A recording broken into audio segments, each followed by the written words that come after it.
c'est une association loi 1901 qui a été créée en 2016 par Nassira Salvan. Donc certains sont membres, d'autres ne sont peut-être pas. Donc je vous invite à regarder nos missions. J'ai mis en haut du chat notre site web. Comme ça, vous pouvez découvrir les différents membres, nos groupes de travail, puisqu'on va vraiment se déployer sur des actions très, très concrètes, comme un groupe de travail sur la sensibilisation, la formation, le mentorat, les événements. Donc, l'objectif étant, c'est de favoriser le leadership des femmes dans la filière cybersécurité avec l'aide des hommes. Donc, on est 600 membres, dont 15% d'hommes. On a besoin de partenaires entreprises et puis bienvenue à tous ceux qui veulent adhérer et qui sont passionnés de cybersécurité. Vous pourrez ainsi prendre la parole, faire des webinaires, nous apprendre plein de choses, comme va le faire Oumout aujourd'hui, nous apprendre plein de choses pendant 1 heure sur votre expertise. Et puis, nos partenaires sont régulièrement mis en avant. La semaine prochaine, on va recevoir Deloitte. Donc, forte participation aussi. Donc, je vais laisser la parole à Oumout. Et si vous avez des questions aussi sur les trophées des femmes cyber, je vous ai mis le 2e lien. Donc, on aura l'honneur de faire cette cérémonie le 8 décembre, à la fin de l'année. On en est ravis, ce sera la 6e édition. Donc, n'hésitez pas à découvrir l'association. Je te laisse la parole, Oumout, et je vous souhaite surtout un excellent webinaire. Merci beaucoup. Bonjour à toutes et à tous. Je me présente rapidement, donc Oumout Sarioglu. Je suis consultant cybersécurité depuis à peu près maintenant 9 à 10 ans. Et j'interviens auprès des entreprises sur des sujets, sur des thématiques opérationnelles et notamment la sécurisation des environnements cloud qui va être le sujet de cette présentation.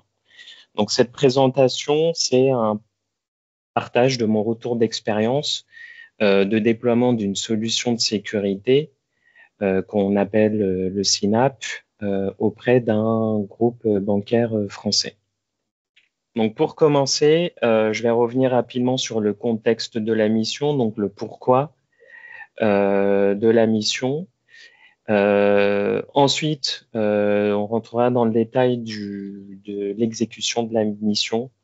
Donc, d'un point de vue réalisation, d'un point de vue enjeu et des recommandations sur comment adresser un projet de déploiement d'une solution CNAP.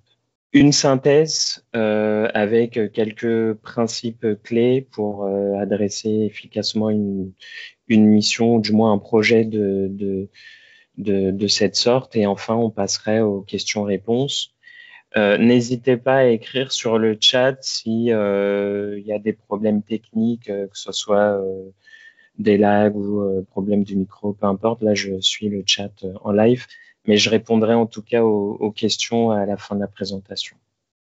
Donc, pour commencer, sur le contexte de la mission, donc comme je l'ai dit précédemment, donc le client pour lequel je suis intervenu fait partie des plus grandes banques françaises. Donc, pour des questions d'anonymat, on ne va pas le citer.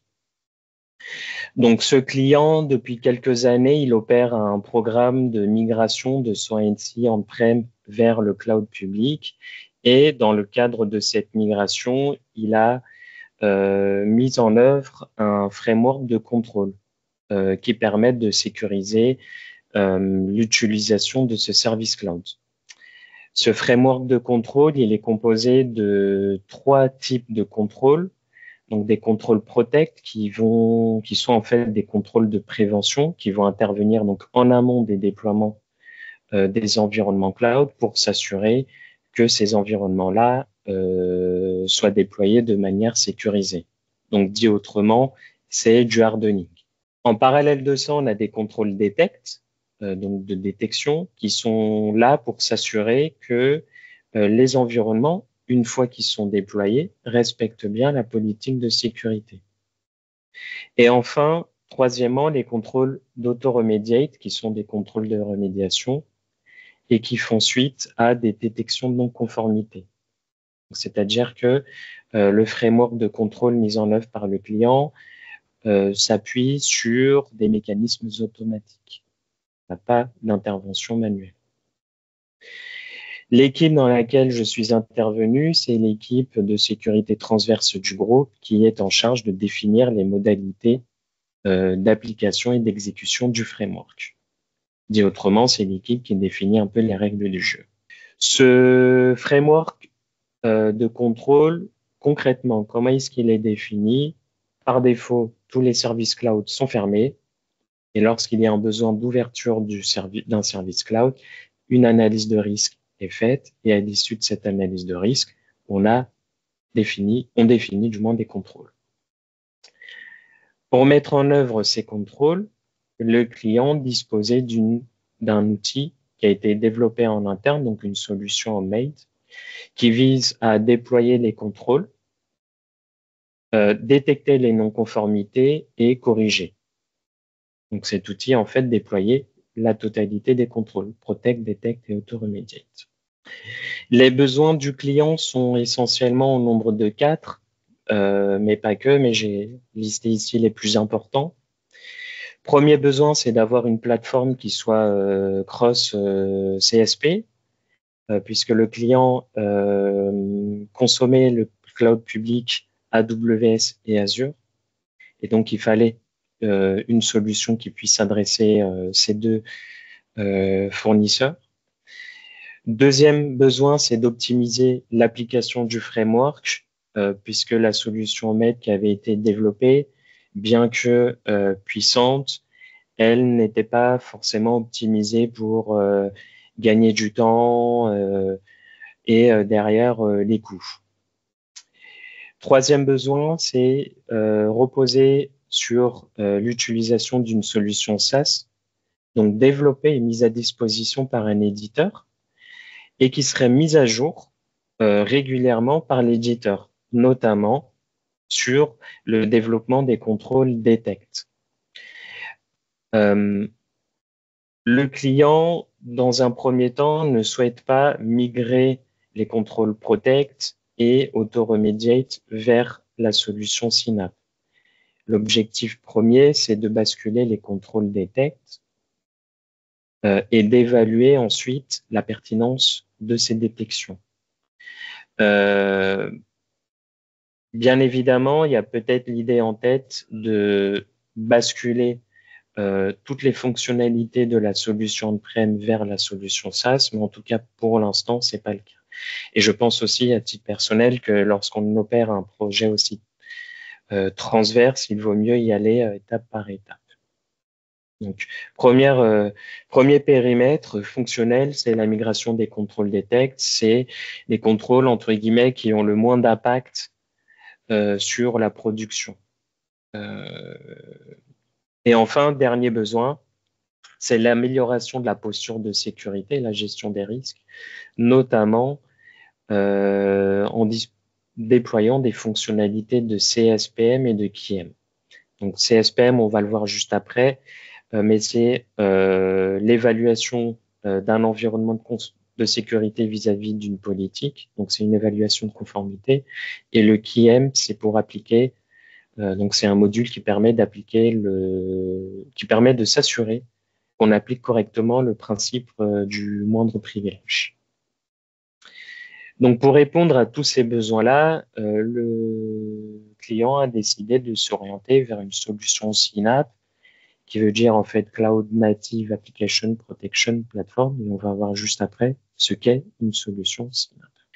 Donc, la mission, avant toute chose, voyons ensemble ce qu'est une solution Synapse. Donc, c'est une solution Synapse, c'est une plateforme tout en un, et cette notion de tout en un est importante parce que il y a une vraie volonté d'unifier des fonctionnalités de sécurité qui existaient auparavant. Ces fonctionnalités de sécurité, elles ont pour objectif de détecter les non-conformités d'un environnement cloud vis-à-vis d'une politique de sécurité, que cette politique soit interne ou qu'elle s'appuie sur des standards, puis de proposer des réponses de remédiation.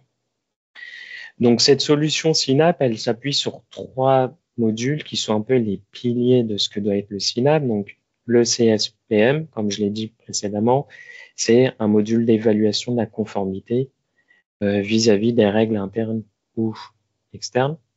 Le CWPP, qui est un module de protection des charges de travail. Donc, dit autrement, ça va être le module qui va analyser, par exemple, les bibliothèques de développement qui ne seraient pas à jour, titre d'exemple.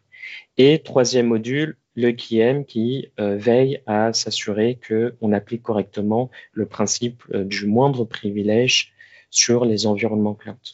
Principe du moindre privilège qui s'applique à la fois pour les utilisateurs, mais aussi les ressources. Donc ça, c'est ce que doit être une solution Synapse de base. Et ensuite, chaque éditeur peut compléter son produit avec d'autres solutions existantes précédemment, comme le CASB, le DSPM, le Data Security Posture Management et aussi des fonctionnalités de DevSecOps. Sur les principaux leaders du marché, ils sont au nombre de 4, donc je les ai listés à l'écran. On a Checkpoint, Microsoft, Waze, qui maintenant est une propriété de Google. Et enfin, Prisma Cloud de l'éditeur Palo Alto, et c'est la solution qui a été retenue par nos clients. Mais encore une fois, l'objectif de la présentation d'aujourd'hui, c'est retour d'expérience. Donc, on ne va pas revenir sur les spécificités de la solution. Notre intervention, donc en tant que cabinet de conseil, elle s'est opérée en 3 temps et on est sur une mission qui a duré presque 3 ans.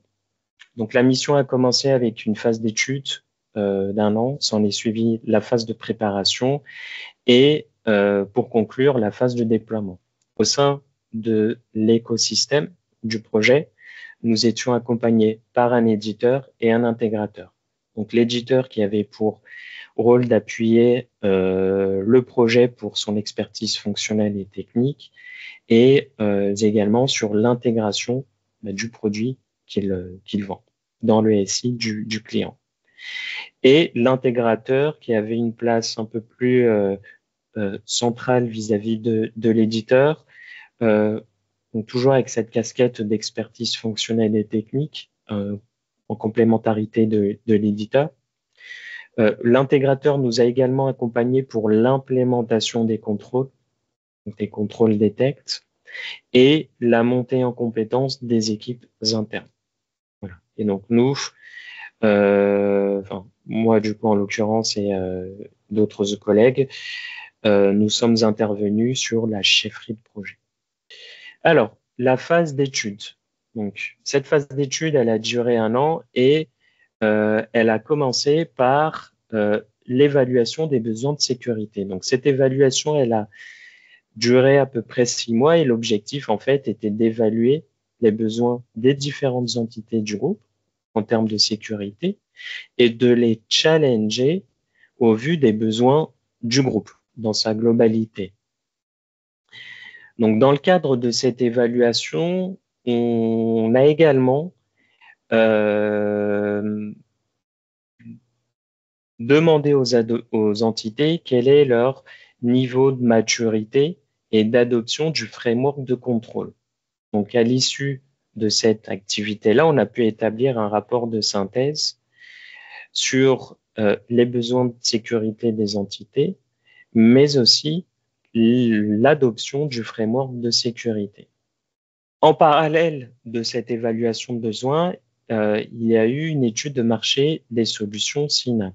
L'idée, en fait, ici, c'était d'avoir une analyse comparative, du moins une première ébauche des solutions du marché et d'en retenir les leaders qui pourraient répondre aux critères aux besoins de sécurité du groupe. À la suite de cette étude de marché, nous avons formalisé une appel d'offres. Donc là, vraiment, on est sur un process assez, je vais dire, classique de déploiement de solutions de sécurité. Donc, évaluation des besoins, évaluation du marché, puis lancement d'un appel d'offres. Donc, dans le cadre de cet appel d'offres, nous avons défini une grille d'évaluation qui est alignée sur les besoins exprimés par les entités. Et nous avons mené les soutenances avec les éditeurs pour ensuite mettre à jour la shortlist et mettre en exergue les 2 solutions qui répondent le plus à même aux besoins exprimés par les entités. Et enfin, pour conclure cette phase d'étude, nous avons lancé un POC pendant à peu près 2 mois pour valider la pertinence des sélections qui auraient été sélectionnées. Alors, quels ont été les enjeux de cette phase d'étude? Donc, le premier enjeu est au niveau de la comitologie. On avait en fait au sein du groupe plusieurs entités, plusieurs équipes sécurité, chacune ayant son niveau de maturité sur la sécurité. Donc, il a fallu créer une synergie parmi tous les besoins de sécurité et parmi, bien évidemment, leurs implications, puisque l'implication des entités était, il y avait une sorte de disparité en fait entre les équipes sécurité qui est liée en fait à leur niveau de maturité, et donc il a fallu trouver un juste équilibre entre les niveaux de maturité et les besoins pour arriver à une cible commune. La diversité aussi du nombre d'entités a entraîné aussi une rigueur d'un point de vue comitologie et d'un point de vue formalisme, puisqu'en fait, fallait faire en sorte que le même niveau d'information soit partagé avec l'ensemble des parties prenantes. Et donc, plus on est nombreux autour de la table, et plus il faut mettre d'énergie à faire converger les équipes et à faire en sorte que tout le monde ait le même niveau d'information. Le deuxième enjeu, il est au niveau de l'étude de marché, puisqu'en fait, c'est poser la question entre est-ce qu'on fait une étude de marché assez exhaustive, assez large, en couvrant la totalité des solutions de Synapse, ou est-ce qu'on se focalise sur les leaders du marché?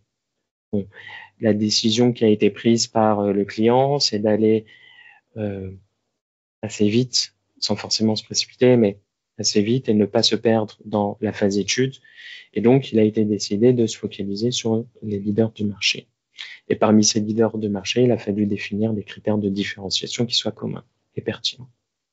Et enfin, troisième enjeu, c'est la complexité du POC, puisqu'on a eu des défis d'un point de vue gouvernance. Donc, comme je l'ai dit tout à l'heure, beaucoup d'équipes autour de la table, donc il a fallu trouver une synergie entre toutes ces équipes. Des difficultés sur le budget, sur le périmètre à la fois fonctionnel et technique, mais aussi les cas d'usage. Donc, on avait peu de temps pour exécuter le pilote, et donc il a fallu prioriser les cas d'usage à tester. On a eu également une implication assez variable des parties prenantes, et ça souligne l'importance d'avoir un engagement assez clair des équipes dès le lancement du POC.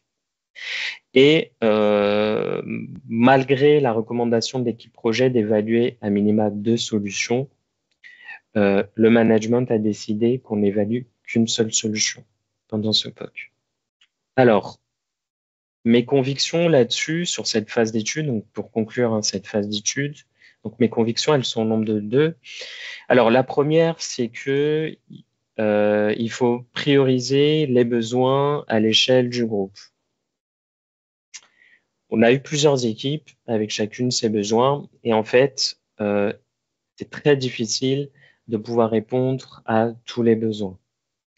Donc en fait, l'idée ici, c'est de se focaliser que sur les besoins qui concernent la totalité du groupe. Ça ne veut pas dire qu'on met de côté les besoins qui seraient propres à une entité, mais ici, on est plutôt sur un sujet de priorité. Donc on peut revenir à ces besoins locaux un peu plus tard. Mais il ne faut pas que ces besoins locaux soient sur le chemin critique et qu'ils bloquent dès le début le projet. La deuxième conviction, c'est de valoriser la comparaison de plusieurs solutions. Ici, malheureusement, on n'a pu poker qu'une seule solution, mais bien évidemment, on recommande d'en poker plusieurs parce qu'en fait, ça permet de challenger aussi les besoins qui auraient été exprimés en amont et les cas d'usage. Il y a un équilibre à trouver entre le nombre.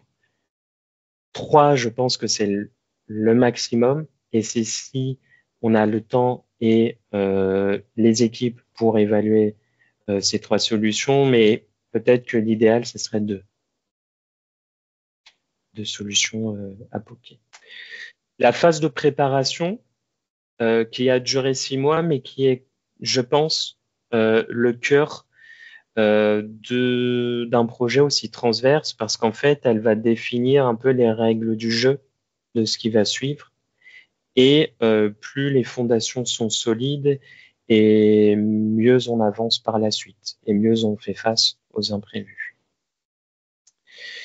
Donc cette phase de préparation, elle a commencé en fait avec une étude d'opportunité, dit en anglais business case. Donc le business case, en fait, son objectif, c'est de valider la pertinence du projet et de justifier les investissements. Donc là, on n'a pas encore commencé vraiment la phase projet, on est plutôt justement dans la justification de la phase projet qui pourrait venir ensuite. Est-ce qu'on est certain de vouloir aller vers le déploiement d'une solution SINA? Cette étude d'opportunité, elle doit bien évidemment s'appuyer sur les conclusions du POC. D'où l'importance de poker plusieurs solutions. Donc cette étude d'opportunité, elle doit inclure 3 choses. La première, c'est la liste des bénéfices attendus par le déploiement de la solution. Donc ici, ça doit faire le lien avec les besoins qui ont été exprimés en avant. Et pour ne citer que, il y a le fait d'avoir une plateforme unifiée, la délégation des contrôles à un éditeur et l'amélioration du time to market des services cloud. Pendant la rédaction de ce business case, on en a profité pour proposer une nouvelle posture de sécurité. Je l'avais dit précédemment, la posture de sécurité du client, elle repose sur un framework de contrôle. Les contrôles protect, detect et auto-remediate. Pendant la phase d'étude, lorsqu'on a consulté les entités pour évaluer l'adoption du framework de contrôle, on s'est aperçu finalement que les contrôles d'auto-remediate n'étaient pas appliqués pour diverses raisons légitimes, la principale étant que ces contrôles ont un impact sur la production. Et donc les entités craignaient que ces contrôles cassent la production. Donc, ce qu'on a proposé avec la formalisation du business case, c'est de retirer ces contrôles auto-remediate et d'impliquer de manière très concrète et très forte les équipes DevOps qui seront en charge des remédiations. Donc, on garderait les contrôles protect pour hardener les services cloud. On garde les contrôles detect qui basculent dans le SYNAP et dès qu'il y a la détection d'une non-conformité, on envoie une alerte aux équipes DevOps pour remédiation. Et enfin, sur cette base-là, on estime les charges de build et de run. Et ces charges, elles sont orientées principalement sur l'implémentation des contrôles et la gestion des alertes, puisque les alertes maintenant doivent être traitées par des équipes manuellement. Donc, il faut estimer les charges. Ce business case validé, on a le go du management pour lancer le projet SYNAP et ça commence par la contractualisation avec l'éditeur et l'intégrateur qui ont été retenus. Donc, dans le cadre de cette contractualisation qui a duré 3 mois, et ça a pris du temps, il a fallu revoir les clauses de sécurité et les propositions commerciales pour s'assurer qu'elles soient conformes vis-à-vis des politiques du groupe. Il a fallu également valider la pertinence des engagements entre l'éditeur et l'intégrateur pour éviter les doublons. Pendant cette phase de contractualisation, nous avons également défini un RACI de gestion de projet avec l'intégrateur et l'éditeur, donc pour éviter toujours cet effet de doublon. Et enfin, pour clôturer la phase de préparation, on passe à la rédaction du modèle opérationnel cible ou le Target Operating Model en anglais. Et c'est une activité qui est très importante, qui va nous suivre tout au long du projet jusqu'à sa fin, puisque le modèle opérationnel cible, pour faire simple, c'est l'ensemble des processus d'usage liés à la solution. Dit autrement, c'est là qu'on définit le qui fait quoi, quand et comment. Donc, on acquiert une solution de sécurité. Maintenant, il faut définir les règles du jeu autour de cette solution de sécurité. Donc, ce tome, en fait, il est composé d'une liste des processus et d'un récit. Les processus, principalement, c'est l'administration de la console, la gestion des contrôles, la gestion des alertes et le reporting. Et dans ce tome-là, il faut qu'on ait une adéquation avec la nouvelle posture de sécurité qui a été proposée dans le business case. Alors, sur les enjeux, donc le premier enjeu, c'est la difficulté à obtenir un consensus sur le tome. Encore une fois, on est sur un grand groupe avec un historique composé de plusieurs entités, chacune ayant un niveau de maturité différent. Donc, il a fallu converger vers un modèle cible. Sachant que nous n'avons eu que 2 mois pour le POC et que la nouvelle posture de sécurité s'appuie, du moins le tome s'appuie en partie sur le POC. En parallèle de ça, il y avait un contexte de réorganisation des équipes internes chez le client, donc il a fallu jongler avec ça pour proposer de nouvelles activités pour ces équipes. Et enfin, on a observé qu'on avait des écarts de vision à certains moments entre le management et les équipes opérationnelles. Alors ça, c'est quelque chose, entre guillemets, de normal, puisqu'en fait, plus on est nombreux, plus on peut avoir des écarts entre le management et les opérationnels, parce que le management n'est pas dans l'opérationnel et qu'ils sont plutôt sur des sujets stratégiques, de gouvernance, etc. Et donc, ils peuvent perdre un peu une vision de ce que est devenu la réalité du terrain. Donc, il faut, en tant que chef de projet, s'assurer que cet écart de vision tende vers le plus possible vers zéro. Je ne pense pas qu'il arrivera à terme à zéro, mais il faut faire en sorte que on ait de moins en moins cet écart. Et donc, il ne faut pas hésiter à communiquer, partager de l'information, organiser des réunions s'il le faut, etc., etc. Et le partage d'informations, il doit se faire à double sens, c'est-à-dire qu'il doit à la fois descendre des équipes de management vers les équipes opérationnelles, mais il doit aussi remonter des équipes opérationnelles vers les équipes de management.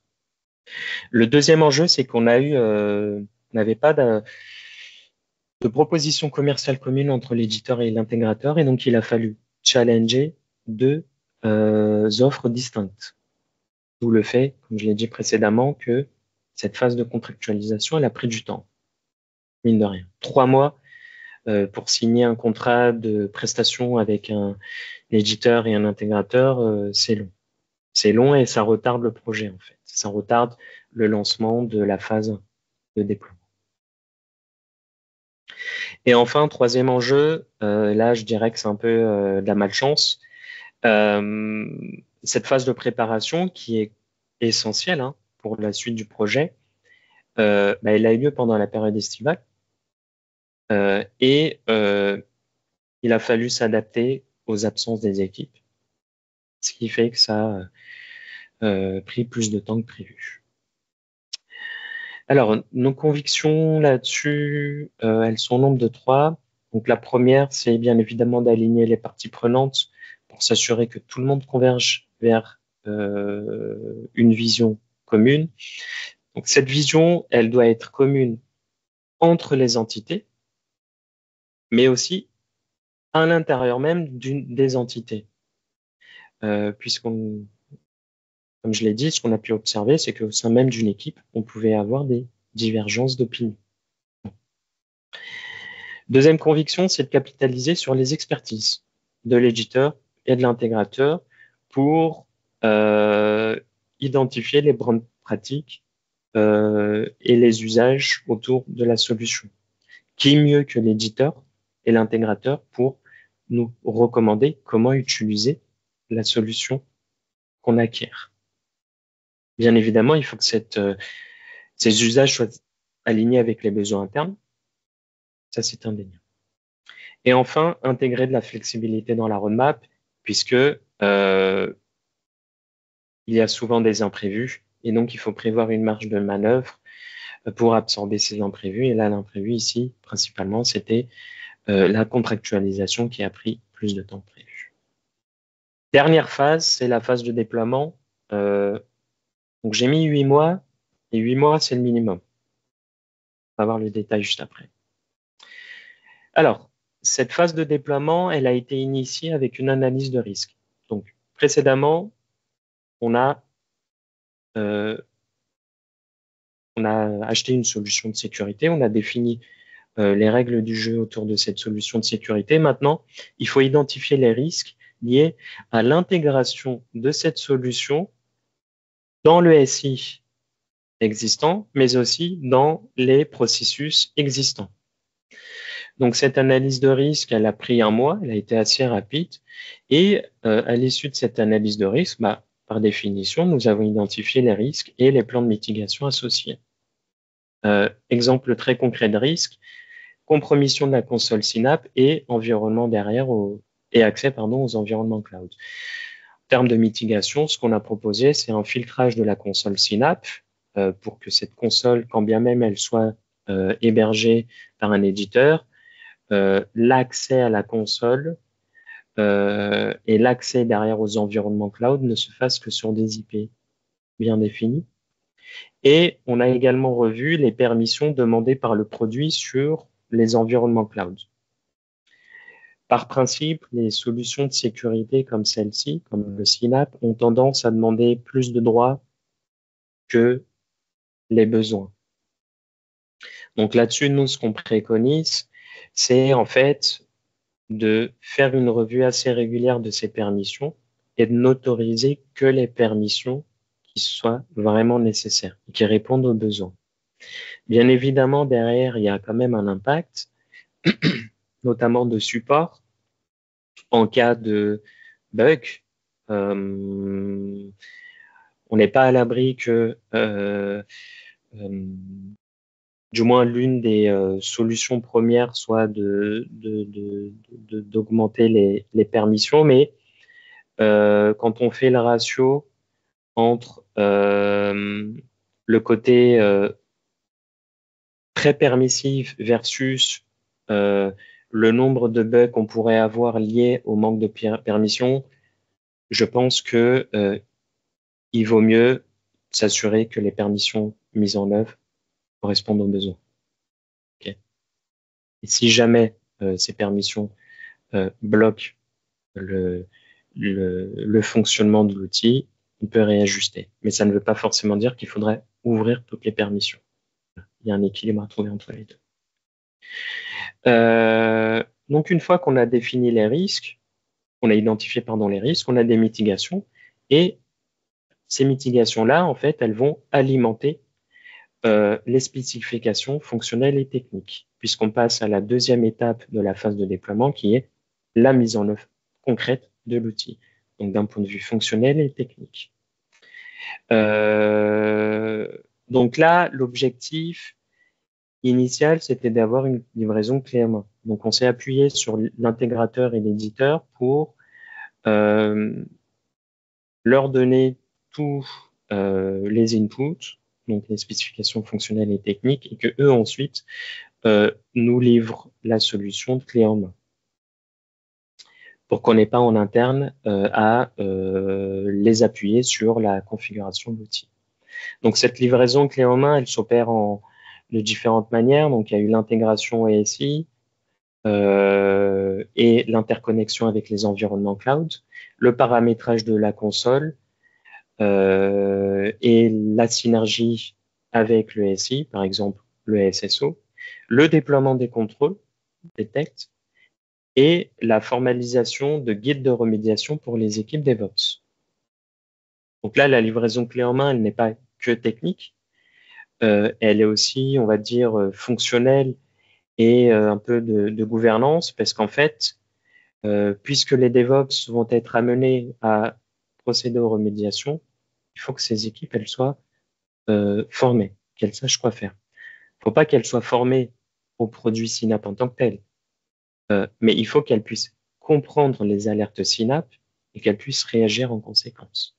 Pendant cette phase d'implémentation, on a lancé un pilote avec les 2 entités les plus matures pour s'assurer que le paramétrage de la solution, qui est aligné avec le TOM, soit conforme, ou du moins soit pertinent.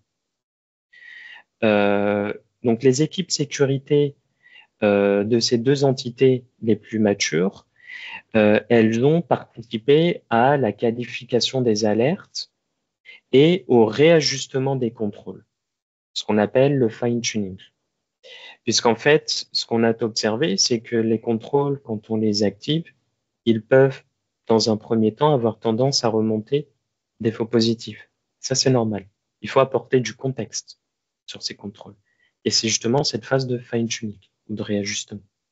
Et ça, on l'a opéré principalement avec les 2 entités les plus matures. À la suite de ce pilote-là, on a réévalué le TOM. Puisqu'en fait, ce qu'on s'est aperçu, c'est que pour mettre les équipes DevOps au cœur de tout cet écosystème, il vaut mieux envoyer les alertes directement en DevOps pour pouvoir les sensibiliser aux enjeux de sécurité. Bien évidemment, les DevOps ne doivent pas être seuls, ils doivent être accompagnés des équipes de sécurité locales. Et ça, c'est le 2e réajustement. C'est-à-dire qu'on revoit en fait le niveau d'implication des équipes de sécurité pour qu'elles ne soient plus vraiment en front vis-à-vis du Synapse, mais qu'elles soient plus en appui des équipes DevOps, qui, elles, doivent être en front vis-à-vis des alertes Synapse. Et enfin, la dernière activité de la phase de déploiement, c'est la généralisation à l'ensemble des entités. Alors, cette phase de généralisation, j'ai indiqué qu'elle a duré 2 à 4 mois, puisqu'en fait, tout va dépendre un peu du curseur de ce qu'on appelle généralisation, mais cette phase-là, en fait, elle s'opère en 2 temps. La première, c'est l'implication des équipes sécurité des autres entités, mais implication, on va dire, plus opérationnelle. C'est-à-dire que pendant l'activité précédente, pendant le pilote, on a qualifié les alertes et réajusté les contrôles avec 2 entités. Là, il faut qualifier les alertes avec l'ensemble des entités, puisqu'en fait, les autres entités, il ne faut pas qu'elles envoient des faux positifs à leur DevOps. Ça va être contre-productif. Donc, il faut qu'elles dégraissent un peu le nombre d'alertes et qu'elles mettent en œuvre le bon traitement pour les faux positifs et les exceptions. Une fois qu'on estime qu'on a un nombre d'alertes qui soit conforme à la réalité du terrain, dit autrement, une fois qu'on a enlevé les faux positifs et les exceptions, on intègre les DevOps dans la gouvernance et on passe enfin à la mise en œuvre du temps. Et c'est justement cette activité-là d'intégration des DevOps qui a retardé, puisqu'en fait, l'implication des équipes de sécurité de toutes les entités a pris un peu plus de temps que prévu. Alors, sur les enjeux, ils sont au nombre de 4. Le premier, c'est qu'on a eu une dualité sur l'approche au niveau des contrôles. Je m'explique. Donc, le groupe s'appuyait sur un framework de contrôle issu des analyses de risque. Ce framework de contrôle, il est adapté au contexte de l'entreprise. En face de ça, on a l'approche conformité, qui, elle, s'appuie sur les contrôles natifs du Synapse issus des standards. Titre d'exemple, le Synapse s'appuie par défaut sur les contrôles qui sont définis par le NIST, le CISA, le CIS Benchmark, etc., etc. Sauf que ces contrôles ne sont pas totalement alignés avec le contexte du client. Donc, il a fallu trouver un équilibre entre les deux. Il y a eu un changement de stratégie et finalement, il a été décidé de partir sur l'approche risque. C'est-à-dire que le client a souhaité qu'on mette en œuvre le framework de contrôle dans son exhaustivité. Sauf que ces contrôles ne reposent pas sur les contrôles natifs du produit Synapse. Donc, il a fallu développer les contrôles. Peut-être pas la totalité des contrôles, mais la majorité. Le deuxième enjeu, c'est qu'on a eu une surcharge de la roadmap, parce qu'en fait, pendant l'implémentation fonctionnelle et technique de la solution, les entités ont remonté certains cas d'usage comme étant sur le chemin critique. Et là, l'enjeu, il a été de challenger ces besoins et de trouver un juste milieu entre ce qui doit être fait maintenant et ce qui peut venir à terme. On ne met pas de côté les besoins des entités, c'est juste une question en fait de priorité et de temporalité. Troisième enjeu, dépendance forte avec d'autres projets qui a contribué malheureusement à la visibilité assez forte en fait du projet au niveau du groupe. Dit autrement, il y avait beaucoup d'attentes vis-à-vis du projet et donc forcément ça complexifie un peu la coordination entre les équipes. Certaines voulant aller plus vite sur certains sujets, d'autres sur d'autres sujets. Et enfin, quatrième enjeu qui, pour le coup, n'était pas prévu, c'est qu'en fait, on a observé qu'il y avait un manque de rigueur dans la tenue du référentiel des environnements cloud, ce qui a entraîné en fait une difficulté à identifier les responsables des remédiations. Le Synapse s'interconnecte avec les environnements cloud, il identifie des non-conformités. Ces non-conformités doivent être traitées par les équipes qui sont responsables de ces environnements. Sauf que justement, on avait du mal à savoir qui sont les responsables de ces environnements. Et là, on avait d'autant plus de difficultés que on avait beaucoup d'entités et vraiment beaucoup d'environnements dans les clouds Azure et AWS. Alors, les convictions, elles sont au nombre de 3. Première conviction assez importante, c'est d'anticiper les choix structurants, et notamment la stratégie sur les contrôles. Cette décision, en fait, on estime qu'elle doit être prise en amont du projet pour éviter les revirements et optimiser le temps des équipes. Au début, le client souhaitait s'appuyer sur les contrôles natifs du Synapse, sauf qu'en cours de route, on s'est rendu compte que ces contrôles natifs ne sont pas vraiment adaptés au contexte et alignés, que ces contrôles ne sont pas totalement alignés avec le framework de contrôle existant. Donc, il a fallu changer de fusil d'épaule. Deuxième conviction, c'est d'aligner les ambitions et les capacités. Bon, ça a été répété encore une fois à plusieurs reprises, mais encore une fois, dans un projet aussi transverse, on peut avoir tendance à surcharger la roadmap et à mettre beaucoup d'objectifs sur le chemin critique. Et donc, il est vraiment très important de les prioriser, ces objectifs, pour s'assurer qu'on avance. Parce que sinon, le risque derrière, c'est de ne pas avancer suffisamment vite et derrière de décourager les équipes. Troisième conviction, c'est d'avancer par étapes. Nous, là-dessus, ce qu'on préconise, c'est de privilégier une approche tactique et déployer progressivement, plutôt que d'attendre d'avoir une solution qui soit finalisée. C'est-à-dire, on va peut-être pas répondre à toutes les attentes dès le début, mais il faut répondre à des attentes au début et ensuite répondre aux autres au fil de l'eau. Donc, en fait, dit autrement, c'est éviter l'effet tunnel. Alors, en synthèse, on va essayer de reprendre très rapidement 6 points clés pour réussir un projet Synapse.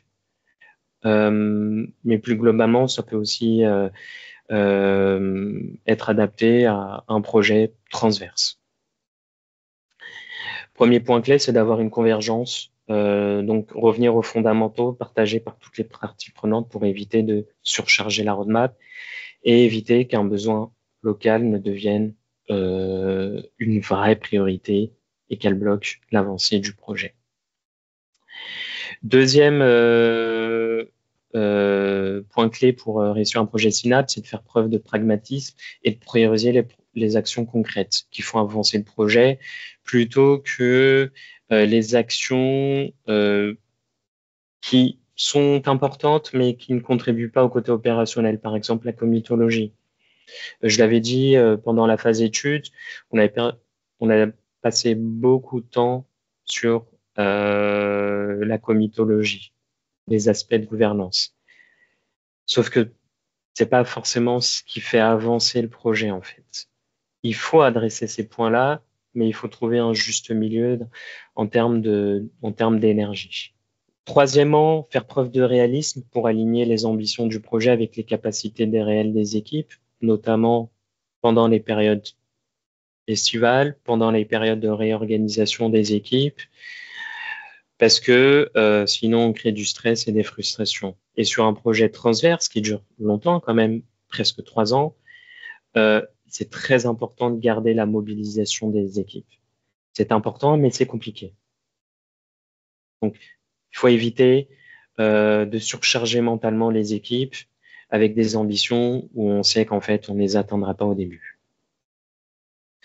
Quatrièmement, natif.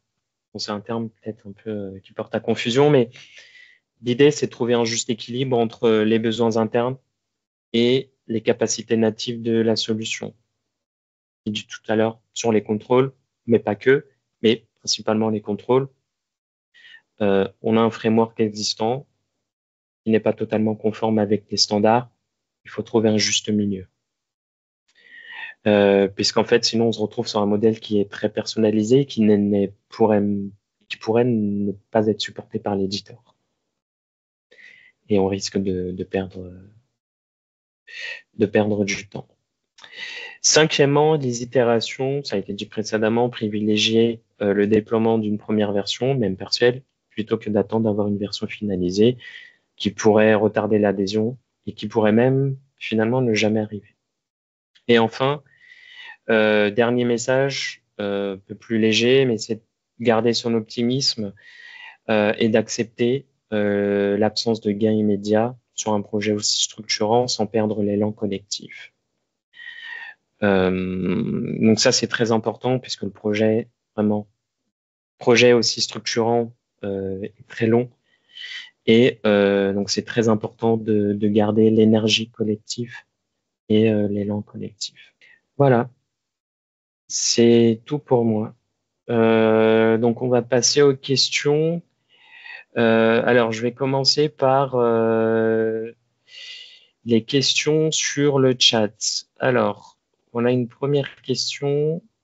Alors, l'Eurasie. Oui, question sur l'Eurasie.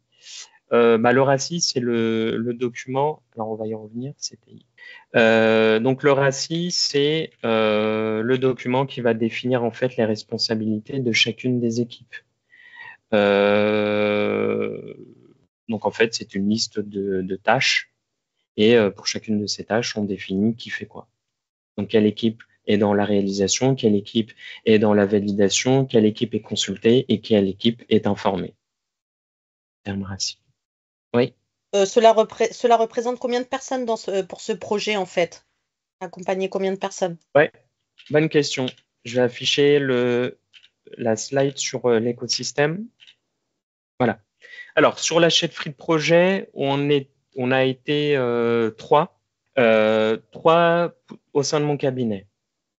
Toujours dans la chefferie de projet, il y avait aussi le client qui a lancé la prestation et eux, ils étaient entre 2 et 4. En fait, il y avait le client et son adjoint, mais il faisait aussi appel à des experts au sein de son équipe pour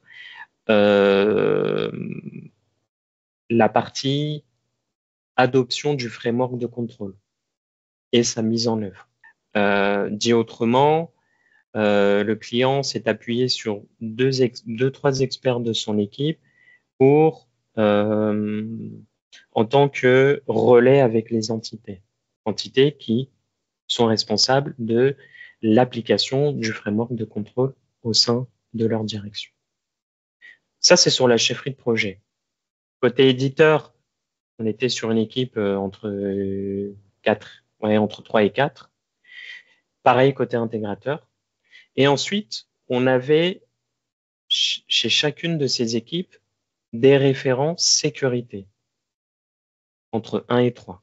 Ça veut dire qu'en fait, quand on se réunit autour de la table, on monte facilement à 20. C'est très compliqué de caler des réunions avec 20 personnes, très Ah ouais. compliqué d'animer ces réunions et d'avoir une convergence, sachant que je ne comptais pas les managers des équipes. Mais il faut savoir que par retour d'expérience aussi avec d'autres contextes aussi gros, 20, c'est à mon sens tout à fait normal, puisqu'il faut une implication vraiment collective.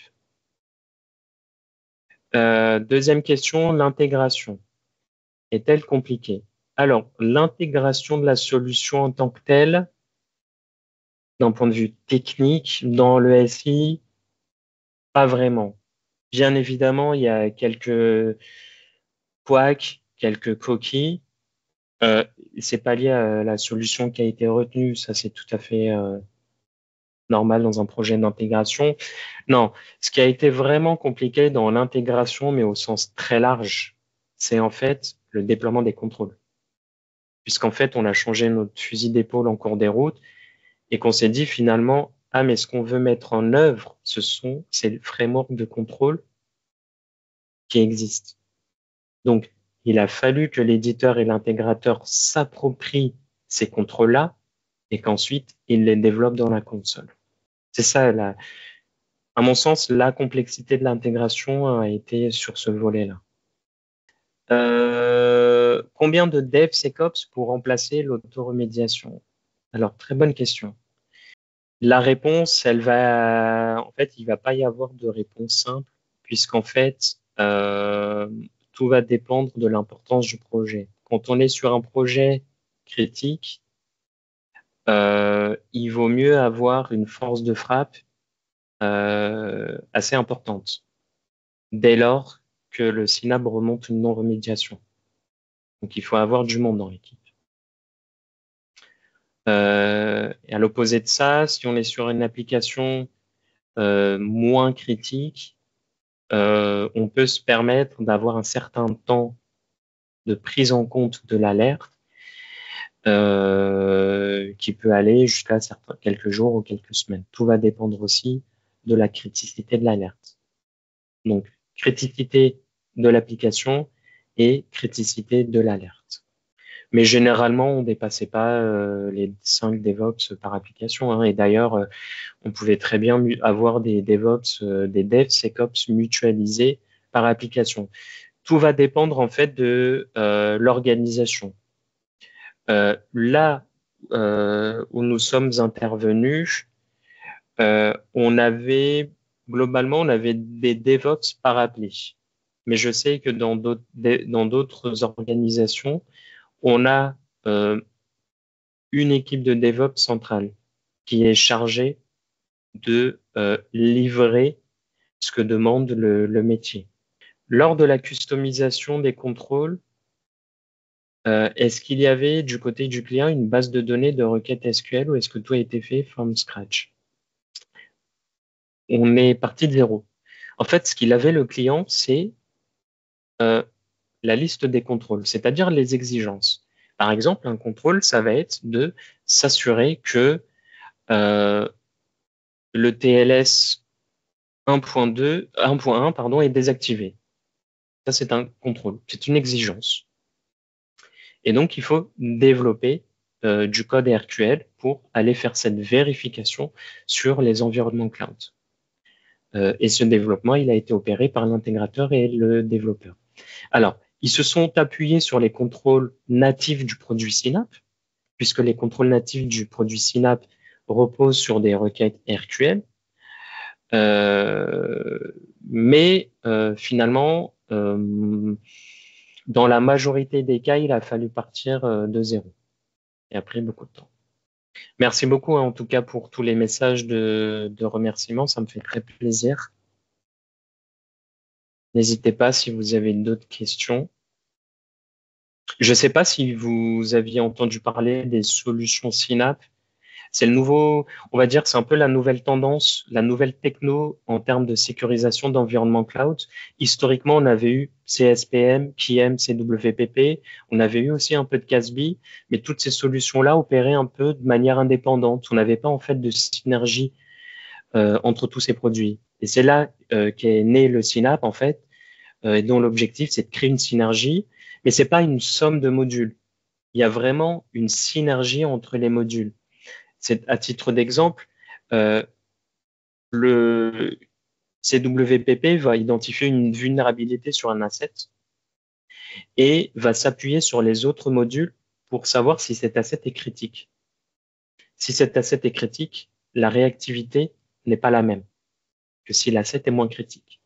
Et ça, en fait, ça va être possible en euh, créant une synergie entre les modules. Vraiment, on n'a pas d'indépendance de ces modules. Tout converge. Quelle est l'estimation du nombre de requêtes RQL? Alors, c'est vrai que on l'a pas dit. Alors, le client, il avait 500 contrôles dans son framework sur Azure AWS, 500 contrôles detect. La proportion de contrôles custom qu'il a fallu développer en requête RQL, je crois qu'on est à peu près 70%. 70-80% de contrôles qui ont nécessité d'être développés. Ce développement, il s'est peut-être en partie appuyé sur les contrôles de l'éditeur, mais c'est quand même 80 contrôles custom. Et les 20% restants, c'est des contrôles natifs de l'éditeur qu'on a simplement activés parce qu'en fait, il répondait aux besoins. C'est pour ça que je pense que cette phase de préparation et d'analyse du framework, elle est très importante et elle doit être faite en amont parce qu'en fait, une fois qu'on a lancé le projet, on ne peut pas changer de fusil d'épaule. On n'avait peut-être pas prévu d'avoir autant de contrôles custom à développer.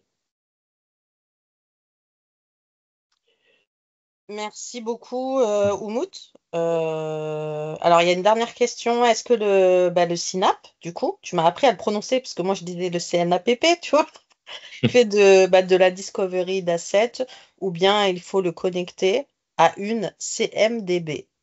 Ah, Il fait de la discovery d'assets, super. puisqu'en fait, on peut l'interconnecter avec le plus haut niveau des architectures dans le cloud. Et en fait, dès lors qu'un projet déploie un asset dans le cloud, on peut le voir. Mais bien évidemment, on peut aussi l'interconnecter avec le CMDB pour pouvoir justement mettre un peu de contexte dans les assets qui auraient été identifiés.